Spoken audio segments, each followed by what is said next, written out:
Physics की class में आपका एक बार फिर स्वागत है। आज हम लेके आए हैं अर्धवार्षिक परीक्षा क्लास 12th का 22-23 का प्रश्न पत्र, जो 2 तारीख को हो चुका है।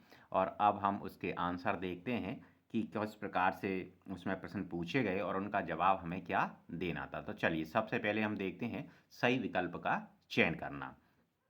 तो स्टूडेंट्स, यहाँ पहला क्वेश्चन दिया है इन्होंने कि बिंदु आवेश Q के कारण R दूरी पर विद्युत क्षेत्र की तीव्रता है। तो स्टूडेंट्स फॉर्मूला याद रखें, E equal to 1/4πε0 Q upon R square.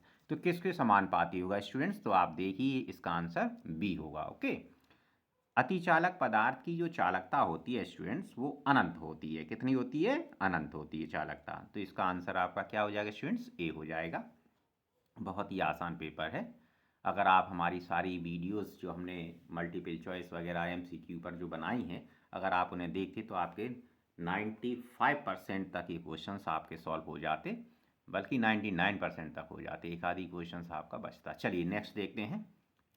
एक गतिमान आवेश उत्पन्न करता है। तो वही गतिमान जो आवेश है वो विद्युत क्षेत्र और चुंबकीय क्षेत्र दोनों उत्पन्न करता है।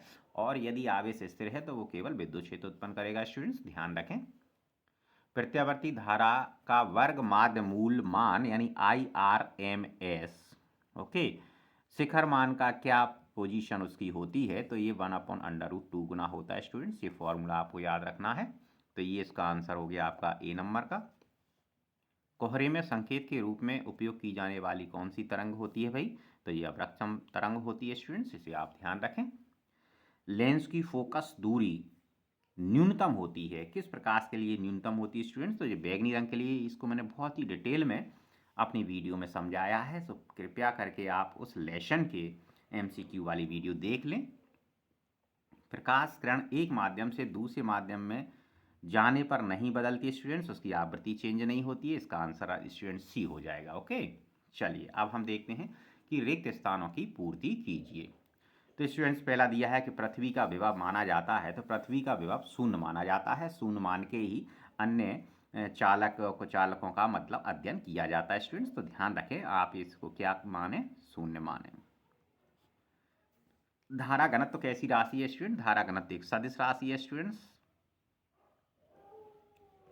ऋणात्मक चुंबकीय प्रवृत्ति वाले पदार्थों को हम प्रतिचुंबकीय पदार्थ कहते हैं। स्टूडेंट्स तो यहाँ आप प्रतिचुंबकीय लिख दें, प्रतिचुंबकीय।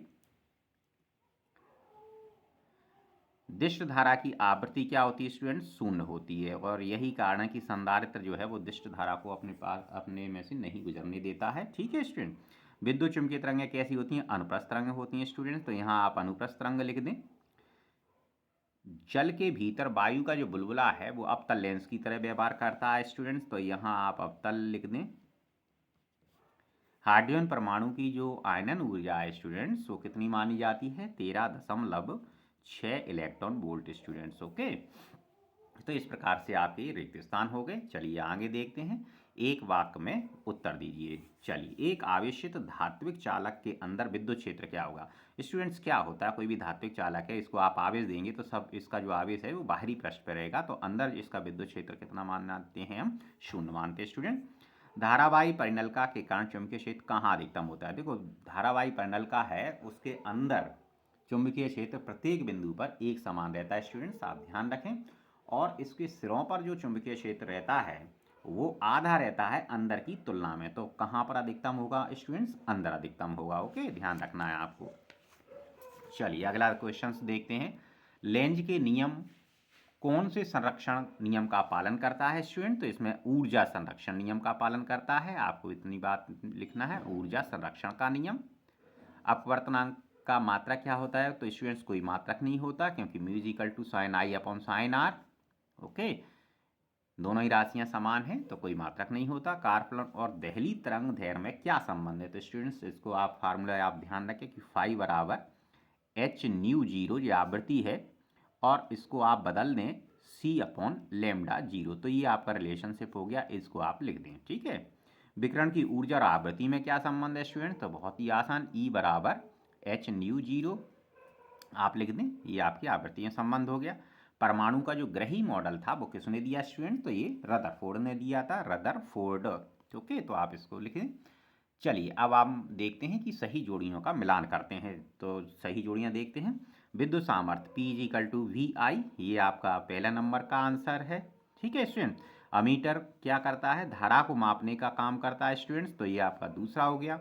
स्वयं प्रेरण का SI जो मात्रक है वो स्टूडेंट्स हेनरी होता है, तो ये आपका थर्ड हो गया स्टूडेंट। सूक्ष्म तरंगों की तरंगदैर्घ्य जो होती है 10⁻³ मीटर से 10⁻1 मीटर तक होती है स्टूडेंट्स, तो ये आपका चौथा हो गया। परावैंगनी किरणें जो होती हैं कीटाणुनाशक होती हैं स्टूडेंट, तो ये आपका पांचवा हो गया। प्लांक नियतांक जो होता है 6.55 दिया है, वास्तव में 6.62 10⁻34 होता है, तो ये इसको आप ये लिख सकते हैं। फुंड श्रेणी आपकी ये वैल्यू दी है स्टूडेंट्स, तो ये आपका 7 नंबर का हो गया स्टूडेंट्स। तो इस प्रकार से आपकी ये मैचिंग वगैरह हुई। Thank you for joining us, thank you very much.